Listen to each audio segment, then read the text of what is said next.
College में गर्मियों की छुट्टियां होने पर राधिका और रोहन अपने दोस्त मनोज और शिल्पा के साथ परिवार के पुराने फार्म हाउस पर घूमने जाने का प्लान बनाते हैं। गाइस, तुम दोनों को वो फार्म हाउस बहुत पसंद आएगा। बचपन से ही वो मेरी और रोहन की सबसे पसंदीदा जगह रही है। पर मैंने तो इतने सालों में तुम्हारे मुंह से कभी फार्म हाउस का नाम तक नहीं सुना। बचपन में फार्म हाउस जाते थे, लेकिन फिर अचानक सबने वहां जाना बंद कर दिया और वजह कभी किसी ने बताई नहीं। पर अब हम चारों मिलकर वहां धमाल करेंगे। इसी तरह बातें करते कुछ घंटों का सफर तय कर चारों शहर से दूर ऊंची पहाड़ी पर बने राधिका और रोहन के फैमिली फार्म हाउस पर पहुंच जाते हैं। वाह यार, ये तो बड़ा ही सुंदर है। पूरा घूमोगे तो और अच्छा लगेगा, लेकिन उससे पहले सब फ्रेशन अप हो जाओ, फिर साइट सीइंग के लिए जाएंगे। राधिका और रोहन अपने अपने कमरे में चले जाते हैं, लेकिन मनोज और शिल्पा घर में घूमने लगते हैं, जहां शिल्पा की टक्कर हॉल के बीचों बीच रखी एक पुरानी लकड़ी की कुर्सी से होती है। आह, लग गई रे माता, इस कुर्सी को बीच में किसने रखा हुआ है?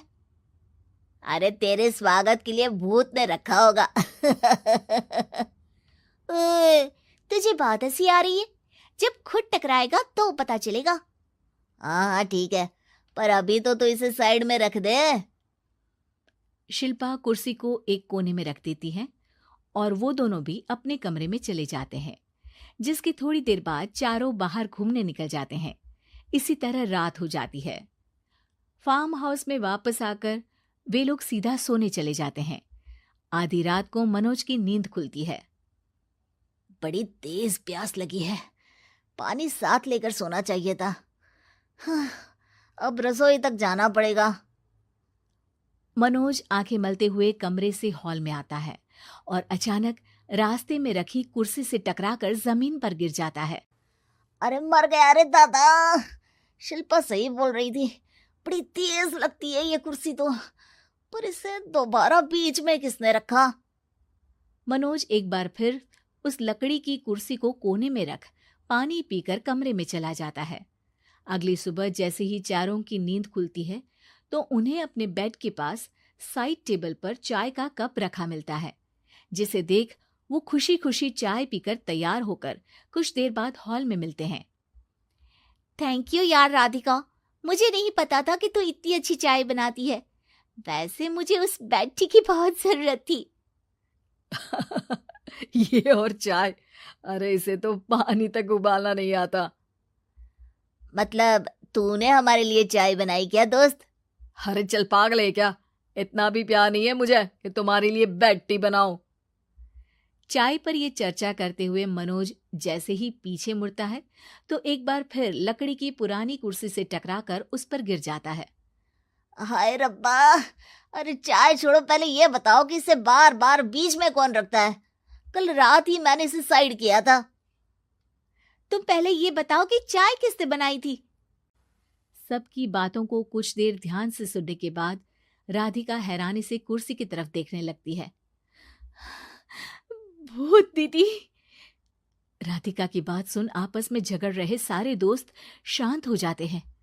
क्या बोला अभी तूने? अरे पर अब वो यहाँ कैसे हो सकती हैं? क्यों नहीं हो सकती? हमने यहाँ आना छोड़ा था, पर उन्होंने तो घर नहीं छोड़ा ना।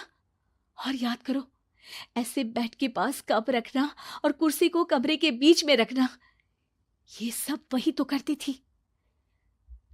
ये तुम दोनों किसकी बात कर रहे हो? अरे जो भी हो, कुछ अच्छा तो बिल्कुल नहीं लगता। अब देखो, डरने की कोई जरूरत नहीं है। वो सालों से इस घर में रहने वाली भूत दीदी है। वो बचपन से ही हमारे यहाँ आने पर एक बड़ी बहन की तरह हम दोनों का ख्याल रखती हैं। ओए, पगला गया है क्या? शिल्पा, मुझे यहाँ नहीं रहना, तू भी मेरे साथ ही चल। ये दोनों तो पागल हो गए हैं। जहां मनोज डर से वापस जाने की बात कर रहा होता है, वहीं शिल्पा अपने फोन में बिजी होती है। क्या तुम्हें यहाँ की सिचुएशन समझ में नहीं आ रही जो फोन में लगी हो? जिसे जो करना है करो, मैं तो जा रहा हूँ। मनोज हड़बड़ाहट में अपने कमरे की तरफ जाता है, जिसके साथ राधिका और मोहन भी उसे रोकने के लिए पीछे पीछे जाते हैं, लेकिन शिल्पा वो तो अभी भी फोन में लगी रहती है। कुछ देर बाद जब वो तीनों दोबारा हॉल में वापस आते हैं तो शिल्पा को सबके पैक्ड बैग्स के साथ देखकर हैरान रह जाते हैं। ये सब क्या है शिल्पा? यहाँ हम इसे समझा रहे हैं और तुम हमारे बैग्स भी पैक कर कर लेकर आई। अरे आखिर में फोन से बाहर निकलकर कुछ किया तो सही इसने। दोस्तों देखो, कल से हम यहाँ हैं। भूत दीदी ने कुछ किया नहीं ना? फिर डर क्यों रहे हो? 4 दिन और रुकोगे तो पता चलेगा कि क्या होगा। मतलब? इस पर शिल्पा उन तीनों को फार्म हाउस से बाहर लाकर फोन में पुरानी न्यूज का आर्टिकल दिखाती है। सालों पहले यहाँ रह रही औरत ने अपने दोनों बच्चों को सुबह सुबह दूध में जहर पिलाकर मार दिया और फिर हॉल में उस कुर्सी पर खड़े होकर खुद भी फांसी लगा ली थी। तुम्हारी बातों से मुझे इस केस की याद आ गई। गूगल किया तो पता चला कि ये वही फार्म हाउस है। अभी भी यहाँ रहना चाहते हो जिससे कुछ दिनों में वो सबको थोड़ा थोड़ा जहर देकर मार दे? अरे पर ये दोनों तो बचपन से यहाँ आ रहे हैं, फिर इन्हें अभी तक कुछ क्यों नहीं हुआ? वो तो पापा बताते हैं कि हम आते थे। हाँ, और मुझे भी एक बार का ही याद है। वाह, और कहानियां तो ऐसे सुना रहे थे जैसे सदियों से यहीं रहते हो। तीनों ये बात कर ही रहे होते हैं कि अचानक फार्म हाउस में से एक आवाज सुनाई देती है। मैं यहाँ किसी को जिंदा नहीं रहने दूंगी, किसी को नहीं। बस ये सुनने की देर ही होती है कि चारों डर से कांपते हुए तुरंत कार में बैठकर वहां से भाग जाते हैं। बेशरम मॉडर्न सास। गीता एक गांव की लड़की है और उसकी शादी शहर में विपुल से हो जाती है। गीता की सास सविता बहुत पढ़ी लिखी और मॉडर्न महिला है।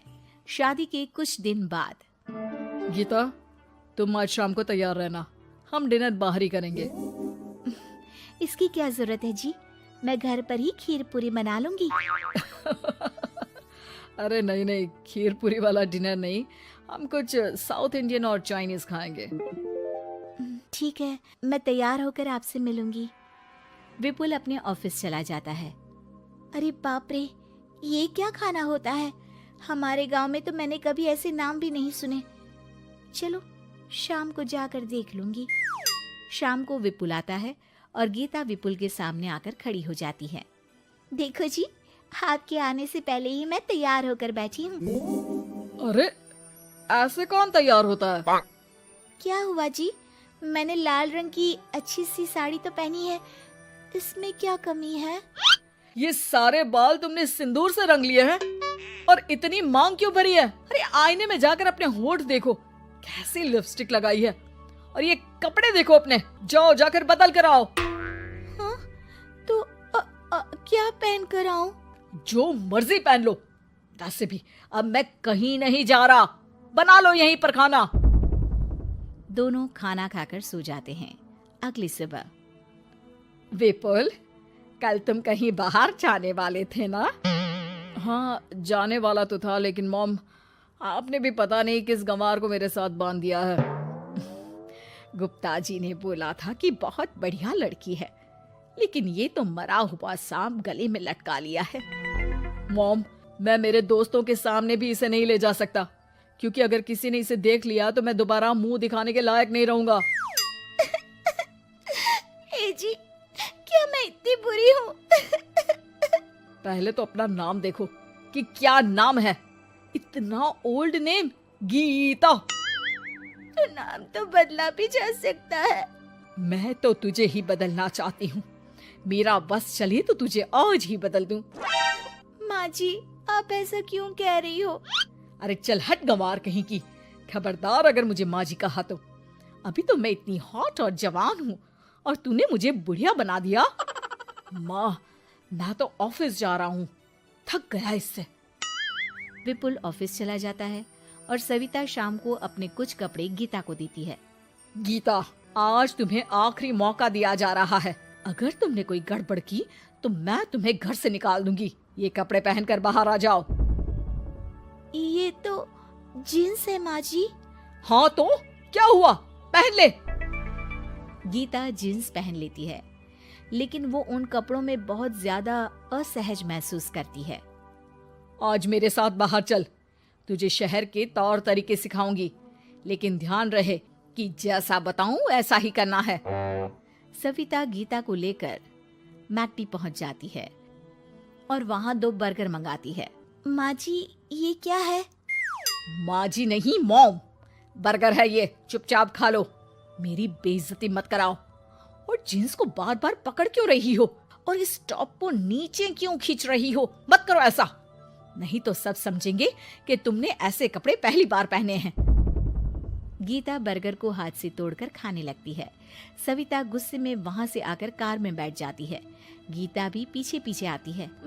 मॉम, क्या हुआ? मैंने तो अब कुछ भी नहीं किया है। चुपचाप गाड़ी में आकर बैठ जाओ। सविता गीता को लेकर घर आ जाती है। अगले दिन, गीता, मेरे कुछ फ्रेंड्स आने वाले हैं, तुम किचन में जाकर तैयारियां करो, और भगवान के लिए आज ऐसा कुछ मत करना कि मेरी नाक कटा दो। मैंने भी ये शॉर्ट्स पहने हैं, तुम भी अच्छे कपड़े पहन लेना। सविता के फ्रेंड्स आ जाते हैं और गीता तैयार होकर नाश्ता हाथ में लेकर बाहर आती है। इस कमार ने ये क्या पहन लिया? गीता ने एक शादी वाला लहंगा पहना है और वो उसको संभाल नहीं पा रही है, जिसकी वजह से वो नीचे गिर जाती है। सारी फ्रेंड्स हंसने लगती है। सविता ने गीता को कस के 2 थप्पड़ लगा दिए और उसे हमेशा के लिए घर से निकाल दिया। मैंने आज गीता को उठाकर घर के बाहर फेंक दिया है। अब किसी मॉडर्न, समझदार और पढ़ी लिखी लड़के से शादी कर लो बेटा। यस मॉम, आपने आज सच में बहुत ही अच्छी खबर सुनाई है। मैंने तो न्यूज़पेपर में ऐड भी दे दिया है, पढ़ी लिखी मॉडर्न लड़की शादी के लिए तुरंत संपर्क करे। और माँ, वो खूबसूरत भी तो होनी चाहिए। डियर सन, मैंने उसमें सब कुछ लिख दिया है। सविता और विपुल बहुत खुश होते हैं। न्यूज़पेपर के इश्तिहार के बाद बहुत सारी लड़कियों ने विपुल को कांटेक्ट किया। विपुल, तुझे पूरा 1 महीना हो गया है, इतनी सारी लड़कियां आ रही है, तो किसी को फाइनल पसंद क्यों नहीं कर लेता? मॉम, मैं कुछ बेहतर की तलाश में हूँ। वैसे आप फिक्र ना करो, आज भी एक लड़की मुझसे मिलने आने वाली है। अगर पसंद आ गई तो मैं उसे घर ले आऊंगा। विपुल लड़की से मिलने चला जाता है। कैफे में विपुल जाकर बैठ जाता है और देखता है कि बहुत ही खूबसूरत लड़की नैना सामने से आ रही है। हेलो। हाय, माई सेल्फ नैना। दोनों खूब सारी बातें करते हैं और विपुल को नैना पसंद आ जाती है। वो उसे घर लेकर आ जाता है। मॉम, जल्दी बाहर आओ, देखो तो मैं तुम्हारे लिए एक मॉडर्न बहू ले आया हूँ, जो बहू कम आपकी फ्रेंड ज्यादा रहेगी। अरे वाह, तो फाइनली तुझे लड़की पसंद आ ही गई। हाँ मॉम, पसंद क्यों नहीं आती? पढ़ी लिखी है, मॉडर्न है, बाहर घूमने में परफेक्ट है, और ड्रेसअप का सलीका भी पता है उसे। तो फिर शादी की तैयारियां शुरू की जाए। ओहो मॉम, मुझे वो सब नहीं करना है। बैंड बाजे एंड ऑल। कोर्ट में चलकर कोर्ट मैरिज कर लेते हैं ना। ठीक है डियर, मुझे कोई प्रॉब्लम नहीं है। सविता कोर्ट में ले जाकर विपुल और नैना की शादी करा देती है। शादी के कुछ दिन बाद, मैं तो बहुत खुश हूँ। मेरे सारे फ्रेंड बहुत तारीफ करते हैं कि वाइफ बहुत ज्यादा मॉडर्न है। ऐसा लगता है जैसे फॉरेन से आई हो। सिर्फ ये मॉडर्न है, लेकिन इसे कुछ भी काम नहीं आता बेटा। घर का सारा काम मैं करती हूँ, खाना भी मैं बनाती हूँ। ये तो बस मेकअप में ही लगी रहती है। मॉम, आप मेरी नैना के लिए कुछ भी मत बोलिए। अगर उसे खाना बनाना नहीं आता तो क्या हुआ, फोन चलाना तो आता है। वो स्विगी, जोमेटो से खाना ऑर्डर करके भी तो मंगा सकती है। अभी तो बहू को आए 4 दिन भी नहीं हुए हैं, और तू है कि उस माता जी के गुणगान गा रहा है, जैसे कि मैं तो कुछ हूं ही नहीं। तभी नैना वहां आ जाती है। मुझे आज अपने घर जाना है। तो मैं तुम्हारे साथ चलूं क्या? नहीं, मैं खुद कार लेकर चली जाऊंगी। नैना बेटा, मैं सोच रही थी कि हम भी तुम्हारे पेरेंट्स से मिल लेते हैं, क्योंकि आज तक हम मिले ही नहीं हैं। मॉम, मेरे पेरेंट्स से तो आप पहले ही मिल चुके हो। हम कब मिले? मैं गीता हूँ। क्या? क्या? तुम गीता कैसे हो सकती हो? जब माँ ने मुझे इस घर से बाहर निकाल दिया था तो मैंने अपनी सारी सेविंग्स को खुद की लर्निंग और मेकओवर पर खर्च कर दी और वापस इस घर में आ गई। आज मेरी आंखें शर्म से झुक रही है। मुझे माफ कर दो। मुझे तुम्हारे साथ वो व्यवहार नहीं करना चाहिए था। मुझे भी माफ कर दो बेटा। सविता और विपुल अपनी गलती को सुधार लेते हैं और अब गीता को बहुत अच्छे से रखते हैं। लुधियाना के सुनील और उसकी बीवी रीटा एक अच्छे और संपन्न परिवार से ताल्लुक रखते थे। एक दिन रीटा की भाभी उसके घर आती है। रीटा, तुझे तो पता है तेरा भाई कुछ नहीं करता, ऊपर से 2 बच्चों की जिम्मेदारी, बेटी भी बड़ी हो गई है। तू तो बुआ है, कुछ मदद कर सकती है तो कर देना। कहाँ पैसे हैं भाभी, बस समझ लो किसी तरह हम लोग भी दिन काट रहे हैं। 2 ही तो कार है और मेरी बेटी भी बड़ी हो रही है। अब उसके लिए कार लेनी है तो 10 लाख का खर्चा तो लग ही जाएगा। तभी वहाँ सुनील आ जाता है। अरे शशि, क्या है? तू हमेशा पैसों के लिए परेशान क्यों रहती है? वैसे क्या जरूरत थी बेटी की शादी इतने बड़े घर में तय करने की? अरे पैसे नहीं थे तो ऐसे ही कर देती कहीं शादी। इतने बड़े होटल में क्यों कर रही है शादी? लेकिन यहाँ तो मामला शादी का है, डेट तय है। दरअसल तेरे भतीजे के पीएफ के पैसे आने हैं, पर उसमें देर हो रही है। जैसे ही पैसे आ जाएंगे मैं तेरे अकाउंट में डलवा दूंगी। ठीक है, हम लोग सोचकर बताएंगे। तभी वहाँ भतीजा आ जाता है। फूफा जी, आप लोग ही मदद कर सकते हैं, वरना तो कैसे काम होगा समझ में ही नहीं आ रहा। मैं वादा करता हूँ जैसे ही पैसे आ जाएंगे मैं आप लोगों को वापस कर दूंगा। हाँ भाई, ठीक है।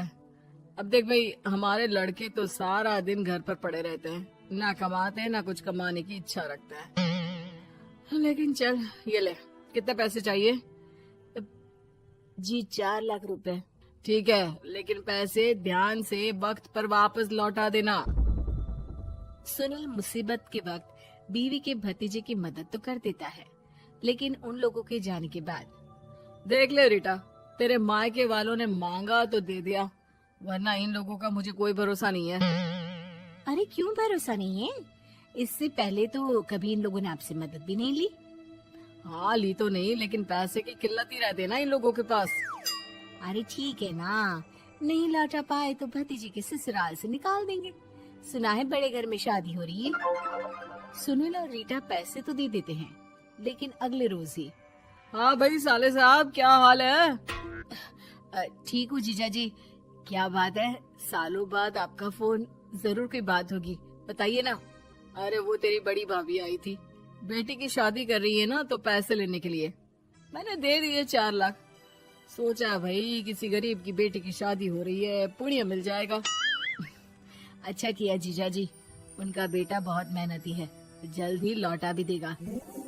वहीं रीटा भी फोन करके हर किसी को पैसे देने की बात करती है। रीटा की भाभी शशि के पास उसके भाई का फोन आता है। तूने सुनील से पैसा लिए हैं क्या? नहीं भाई, सिर्फ बात की है, बोल तो रहा है कि दे देगा। वो लोग मदद करने वालों में से नहीं है, और मदद कर भी दे लेकिन समाज में गा गा कर हालत बुरी कर देते हैं। अब गाने दीजिए ना भाई, मैं क्या कर सकती हूँ, मेरे पास कोई ऑप्शन भी तो नहीं है। बेटी की अगले हफ्ते शादी जो है। शशि की बेटी की शादी हो जाती है, लेकिन शादी के 1 महीने बाद ही सुनील का फोन भतीजे के पास आता है।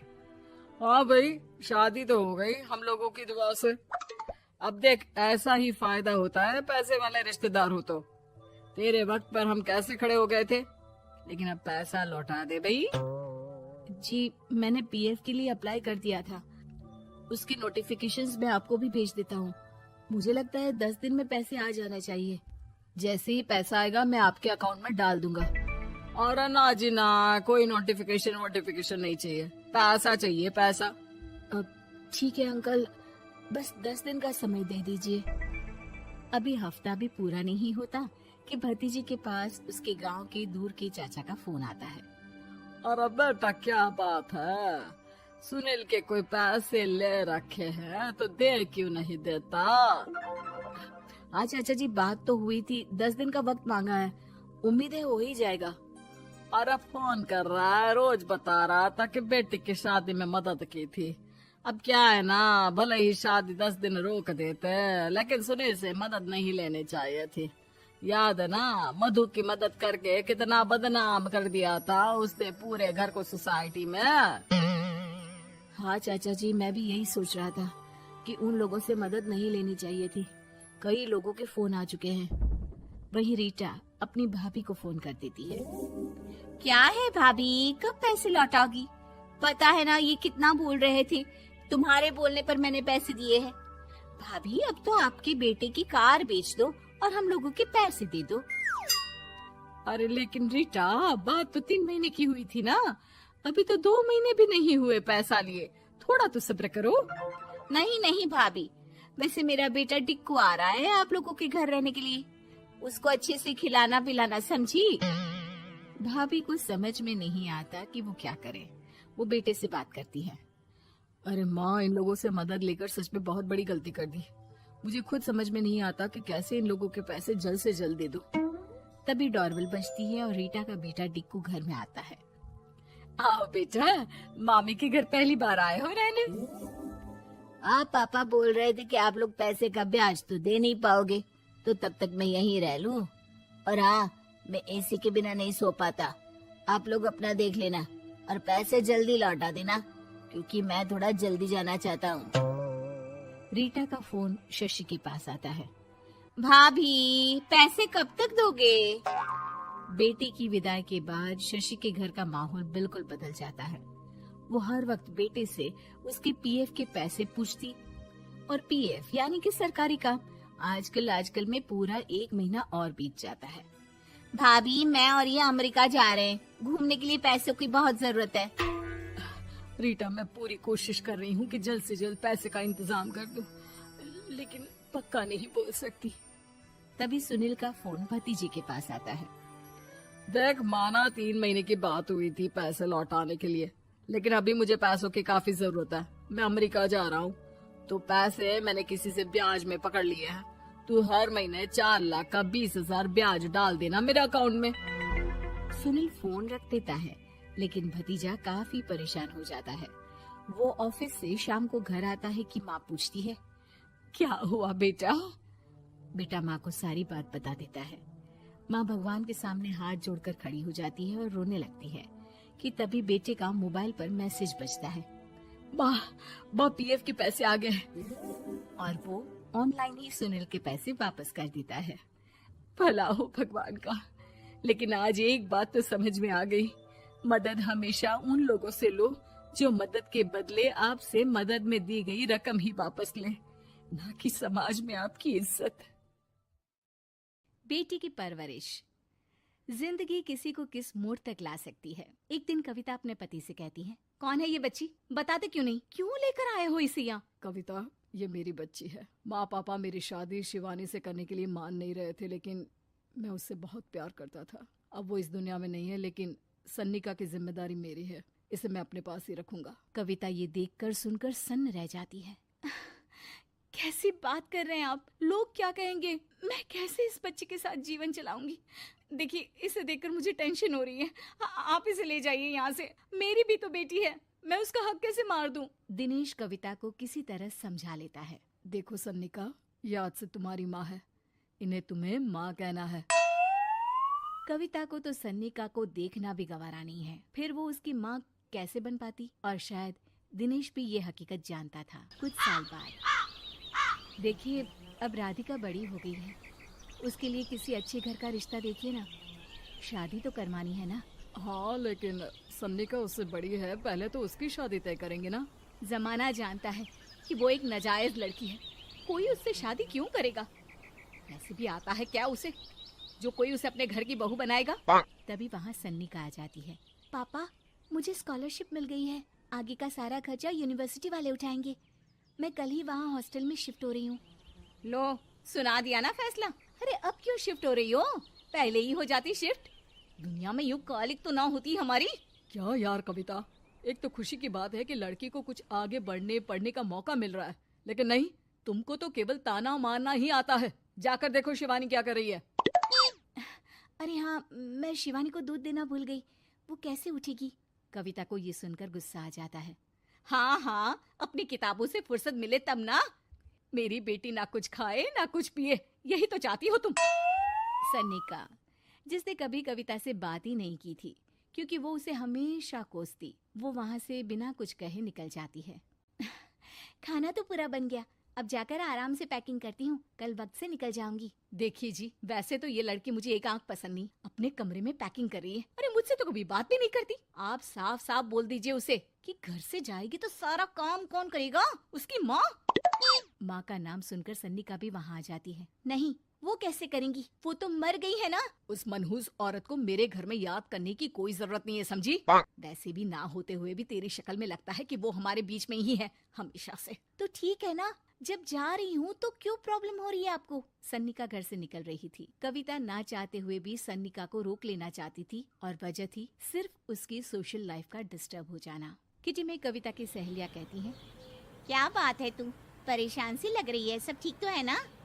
क्या हुआ? उस सन्निका ने फिर कोई तमाशा किया क्या? अरे नहीं नहीं, चली गई, वो तो ऑक्सफोर्ड की कोई NGO है, उसकी स्कॉलरशिप मिली है। मेरा भाई बता रहा था कि उसका तो फ्यूचर ब्राइट है। अरे चल ना, तुझे क्या, तेरा तो पीछा छूटा उससे। अरे कैसे क्या नहीं, घर का सारा काम करती थी। इसकी छोटी बेटी को भी तो उसी ने संभाला था।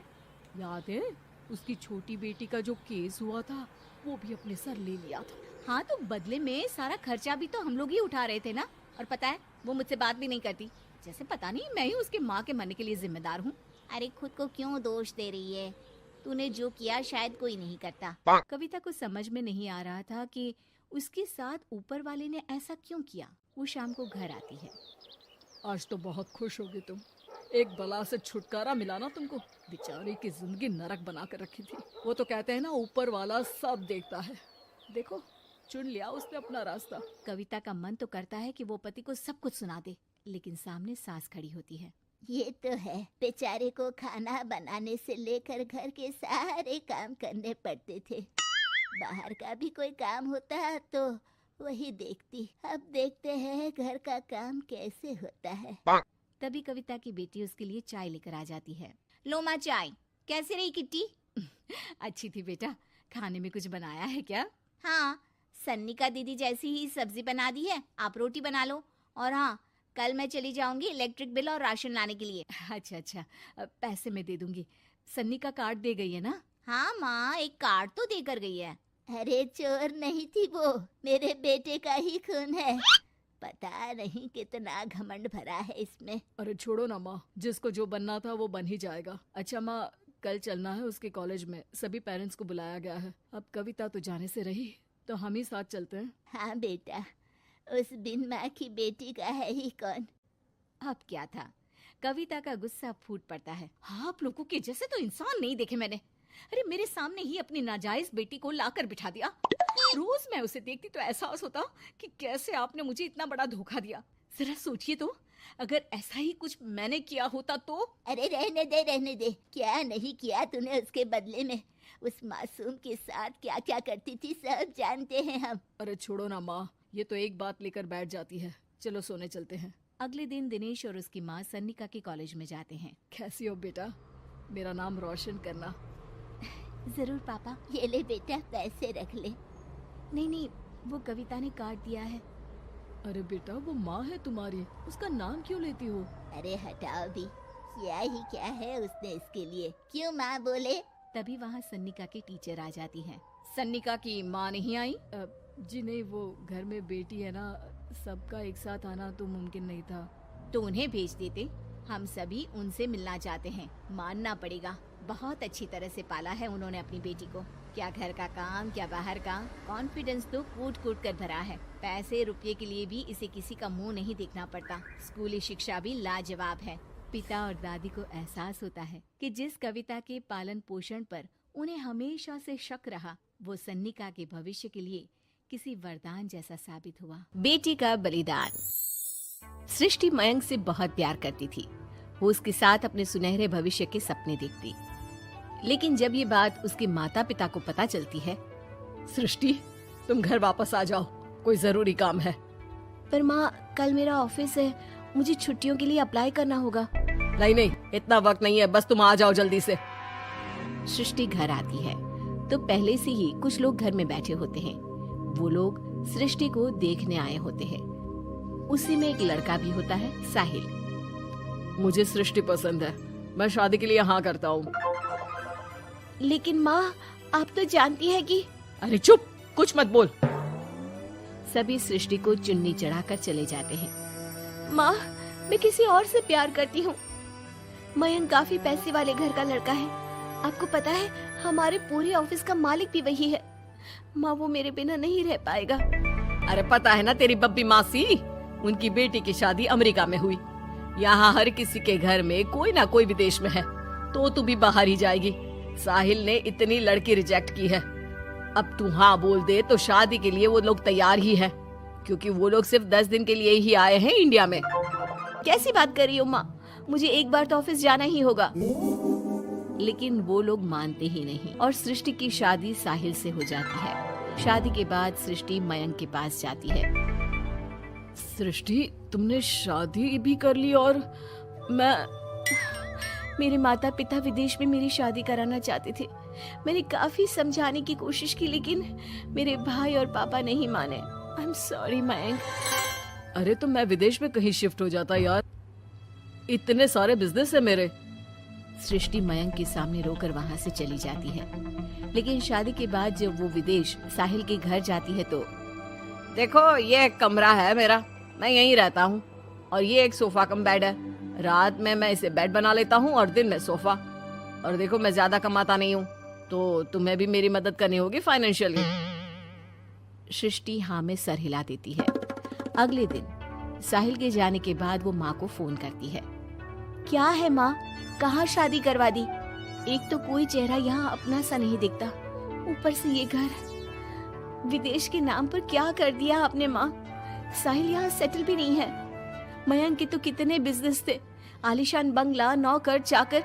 यहाँ तो मैं खुद नौकर बनकर रह गई हूँ। ये क्या किया माँ आपने? अरे क्या बताऊं बेटी, तेरे पिता ने जो कहा मैंने वही किया। अब जो कुछ भी है वो तेरी किस्मत है भाई, जैसी भी है। वहीं सृष्टि का भाई सारंग एक लड़की से प्यार करता है। माँ, मैंने शादी कर ली है निशा से। क्या? शादी कर ली? और वो भी निशा से? अरे उसके माँ बाप तो नहीं मान रहे थे ना। भाग्य की है माँ, अब वो अपने घर में और मैं अपने घर में। और कैसी बात कर रहा है, उसके पिता तो बड़े कमिश्नर है, उठाकर जेल में डाल देंगे तुझे। तभी तो किया है पापा। और ऐसे कैसे डाल देंगे जेल में? लड़की उनकी भी बालिग है। अरे पर बेटा, वो लड़की ठीक नहीं है। देखो, किसी लड़के के बारे में ये बात मत बोलो। तुम्हारा लड़का ठीक है क्या?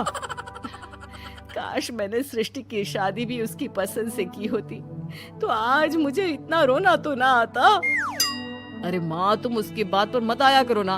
विदेश में है, जहाँ लोग जाने के लिए मरते हैं। हाँ, लेकिन छोड़ो और ये बताओ कि बहू को घर कैसे लाया जाए। सभी मिलजुल कर फैसला करते हैं कि वो लोग सारंग की बीवी यानी कि अपनी बहू के घर जाएंगे। सारंग, माँ और पिता वहाँ जाते हैं, जहाँ पर बहन जी, अब तो बच्चों ने शादी कर ली है, तो आप लोगों का भी आशीर्वाद मिल जाता तो। पता चला हम लोगों को भी। देखिए, मुश्किल है कि हम उसे आप लोगों के घर भेजे। हैं? ऐसे कैसे मुश्किल है? और क्यों नहीं भेजेंगे? बीवी है वो मेरी, भेजना तो पड़ेगा ही। लड़के को बहला फुसला कर भगाने के आरोप में अंदर कर दे क्या? अरे देखिए साहब, इतना कानून तो हमें भी आता है। आपकी लड़की कोई नाबालिग नहीं है। तभी वहाँ निशा आ जाती है। रुकिए मम्मी पापा, सारंग में कोई कमी नहीं है। हम लोग इसे कोई बिजनेस खुलवा देंगे ना। देखो, एक बात बता देती हूँ, मुझे तुम्हारे घर नहीं जाना। अरे ऐसी कैसी बात कर रही हो? हम लोगों ने शादी की है, पति पत्नी है हम दोनों, और क्यों नहीं जाना? तो फिर शादी क्यों की?